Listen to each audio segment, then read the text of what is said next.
السلام عليكم. ازيكم عاملين ايه؟ كل سنه وانتم طيبين. هنعمل مع بعض النهارده بسكوت العيد بطعم وريحه تحفه جدا، هترفع راسكم لاي حد هياكله.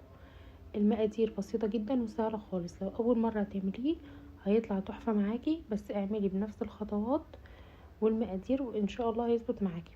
وهقولك على سر التسويه المظبوطه، وهقولك المقادير بالكوبايه وبالجرام.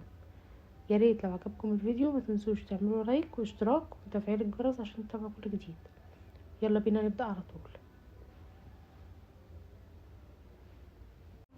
اول حاجة معايا مقدار 2 كيلو بسكوت، معايا 600 جرام سمنة، ما يعادل نص كيلو سمنة، وعليهم زيادة نص كوباية سمنة.